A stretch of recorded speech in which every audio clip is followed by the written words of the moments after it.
ஆண்டவரே, நீர் என்ன யார் முன்பாக விட்டு கொடுக்கவே இல்லப்பா. இதை எத்தனை பேர் உண்மை அப்படின்னு நம்புறோம். ஆனா நீங்க என்ன விட்டு கொடுத்திருக்கலாம் ஆண்டவரே. எத்தனையோ சூழ்நிலையில நான் உம்மை விட்டு கொடுத்தது உண்டு. நான் நிறைய மனுஷங்களிடத்துல உம்மை விட்டு கொடுத்திருக்கிறேன் ஆண்டவரே. பிசாசுக்கு முன்பாக கூட நிறைய விஷயம் நான் விட்டு கொடுத்திருக்கிறேன் உங்களை. ஆனா நீங்க மட்டும் இதுவரைக்கும் என்ன யாரு முன்னாடியும் விட்டு கொடுக்கவே இல்லை ராஜா.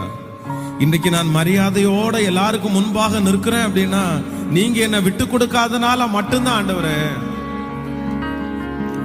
எல்லாரும் என்னை கனப்படுத்துறாங்கன்னா, மதிக்கிறாங்கன்னா, ஆண்டவரே நீங்க விட்டு கொடுத்திருந்தா கண்டிப்பா அவங்க யாரும் என்ன மதிச்சிருக்கவே முடியாதப்பா. நீங்க என்ன விட்டு கொடுக்காதனாலதான் இன்னைக்கு எல்லாருக்கும் முன்பாகவும்